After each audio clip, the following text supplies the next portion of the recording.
Online classes of Bishop Academy. Today we have discussed the effect of temperature on resistance. As in the earlier classes we have discussed about resistance and specific resistance and some important terms related to the current. First of all, we have to know what is the effect of temperature on the resistance. Then when temperature increases, the electrical resistance increases. जब हम किसी wire का temperature बढ़ाते हैं तो उसका electrical resistance बढ़ जाता है। उसका वजह ये होता है कि जैसे ही हम किसी कंडक्टर का टेम्परेचर बढ़ाएंगे तो उसमें जो मोबाइल इलेक्ट्रॉन है वो हीट की एनर्जी को गेन कर लेते हैं और हीट एनर्जी गेन करके अपनी स्पीड यानी कि वो हीट एनर्जी एक्वायर करके काइनेटिक एनर्जी को बढ़ा लेते हैं, यानी कि उनकी स्पीड बढ़ जाती है। और जैसे ही स्पीड बढ़ेगा तो जो टक्कर होना है, कोलिजन होना है, वो कोलिजन का रेट भी बढ़ जाता है। और जैसे ही नंबर ऑफ कोलिजन्स बढ़ते हैं तो आपको पता है कि वायर में रेजिस्टेंस अपने आप बढ़ जाएगा, यानी कि the value of electrical resistance increases with increase in temperature. Okay, now how the resistance increases with increase in temperature. Temperature बढ़ाने के साथ जो है रेजिस्टेंस किस तरह से बढ़ता है, क्या रैंडमली बढ़ता है या कांस्टेंट रेट से बढ़ता है, तो उसके लिए कोफिशिएंट ऑफ टेम्परेचर डिफाइन किया गया। यानी कि किसी वायर का जो इलेक्ट्रिकल रेजिस्टेंस है वो टेम्परेचर बढ़ाने पर एक फिक्स रेशियो में बढ़ता जाता है और उस रेशियो को हम कहते हैं कोफिशिएंट ऑफ टेम्परेचर। यानी कि कोफिशिएंट ऑफ टेम्परेचर से मल्टीप्लाई कर देंगे तो उसका रेजिस्टेंस कितना इंक्रीज होगा ये हमें पता लग जाएगा। Then definition of coefficient of resistance is defined as the increase in resistance per unit original resistance per degree Celsius or Kelvin rise of temperature. यानी कि पर डिग्री इंक्रीज करने पर जितना उसमें रेजिस्टेंस का डिफरेंस होता है वही कोफिशिएंट ऑफ टेम्परेचर कहलाता है। It means alpha equals to R2 minus R1, it means change in resistance upon R1 original resistance upon change in temperature T2 minus T1। This is the formula for coefficient of temperature. This alpha is the coefficient of temperature and the coefficient of temperature is important physical quantity and question asked on this formula in board examination. The unit of alpha is Kelvin inverse or Celsius inverse. As you know, this is resistance, this is resistance. They will cancel out. Only degree centigrade, Kelvin inverse or degree centigrade inverse is the unit of coefficient of temperature. Now, temperature coefficient of electrical resistivity. We have to know temperature coefficient of electrical resistivity.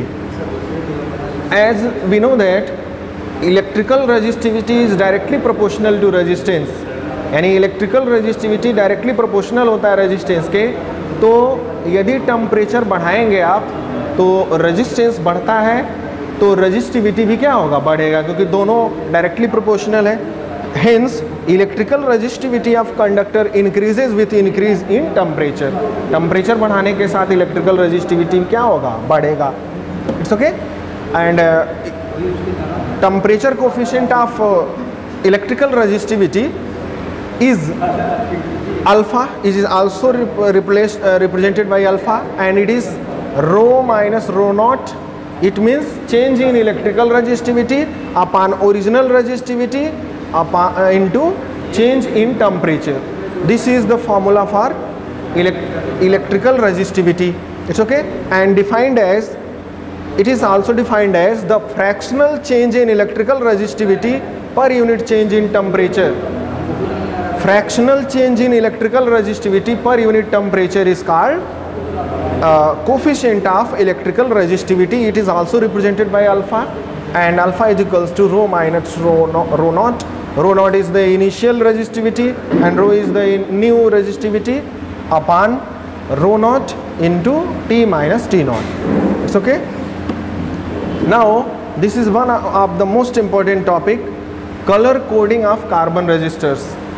This topic is used for decide resistance of a register which has color coded. First of all, we have to know how we decide the color code of a register. First of all, there are 4 strips present on a electrical resistance, color coded resistance. There are 4 strips, which is A, B, C and R. This is first strip, this is second strip, and this is third strip, and this is fourth strip. First of all, the color of first strip indicates the significant figure of resistance in ohms. जो first colour होता है वो significant figures को represent करता है, यहाँ पर लिखा हुआ है. And colour of second strip indicates the second significant figure of resistance. This is second significant figure. And colour of the third strip indicates the multiplier. Third indicate जो है वो मल्टीप्लायर को इंडिकेट करता है, जो कि यहाँ पर दिया हुआ है. ये नंबर्स हैं, अभी बता रहा हूँ मैं. And colour of 4 strip indicates the tolerance limit. This represent tolerance. Tolerance is given here. It's okay. These are the 4 strip. This is first strip, which is first significant figure. B, second significant figure, and C, multiplier, and last one is tolerance. It's okay. First of all, we have to know the color code of the resistance. हर एक colour का अपना code होता है, उस code को हमें पहले याद रखना होगा. तो देखिए, ब्लैक कलर का जो कोड होता है वो 0 होता है और मल्टीप्लायर होता है 10 to the power 0. ब्राउन का जो होता है वो 1 होता है और उसका कलर मल्टीप्लायर होता है 10 to the power 1. रेड का होता है 2, मल्टीप्लायर होता है 10 to the power 2. येलो का होता है 4, मल्टीप्लायर होता है 10 to the power 4. ऐसे करके आपका 9 तक है. वाइट का 9 है और 10 to the power 9 है. गोल्ड का है 10 to the power -1. सिल्वर का 10 to the power -2. और गोल्ड और सिल्वर का जो टॉलरेंस होता है वो 5, 10 और 20% होता है. कोई कलर नहीं है तो 20% होगा. It's okay. अब बात आती है कि इनका टॉलरेंस क्या होता है. तो इन कलर्स का टॉलरेंस नहीं होता है, सिर्फ गोल्ड और सिल्वर का होता है. और कोई कलर ना हो तो टॉलरेंस होता है. It's okay. अब याद करने का तरीका क्या है हमारे पास. देखिए, B B ROY Great Britain very good wife wearing gold silver necklace. ये यहाँ पर जो ब्लैक कलर में डार्क है, जैसे बी, पहले बी का मतलब होता है ब्लैक, दूसरे बी का मतलब ब्राउन, आर का मतलब रेड, ओ का मतलब ऑरेंज, वाई का मतलब येलो, जी का मतलब ग्रीन, फिर बी है blue, very good grey, W का वाइट, फिर यहाँ पे वियरिंग का मतलब नहीं है, गुड का मतलब गोल्ड, और सिल्वर में एस है. पास करिए.